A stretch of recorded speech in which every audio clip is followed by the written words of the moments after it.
సుబ్బారావు వాళ్ళ ఆవిడ లక్ష్మితో ఒక ఊరిలో నివసిస్తూ ఉన్నారు. సుబ్బారావుకి దేవుడి మీద అంతగా భక్తి లేదు. కానీ లక్ష్మి దేవుడి మీద భక్తి ఎక్కువ. ఒకసారి సుబ్బారావుకి హార్ట్ అటాక్ వచ్చి హాస్పిటల్‌లో జాయిన్ అయ్యారు. అప్పుడు లక్ష్మి గుడికి వెళ్ళి దేవుడికి దండం పెట్టుకొని సుబ్బారావు హాస్పిటల్‌లో ఉండగా అక్కడికొచ్చి అతనికి బొట్టు పెట్టింది.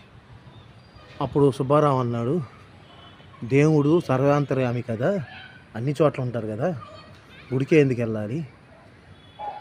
ఆ గుడికి వెళ్ళిన వాళ్ళకి జ్ఞానం ఎంత ఉంటుందో అర్థమవుతుంది అన్నాడు.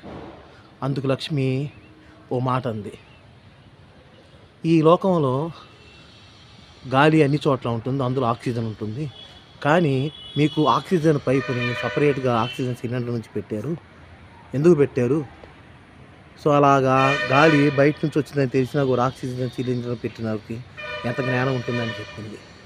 అంతే, సుబ్బారావుకి ఒక్కసారిగా కనువిప్పు కలిగింది. ఇన్నాళ్ళు తను ఎలా ఆలోచించాడో అర్థమైంది.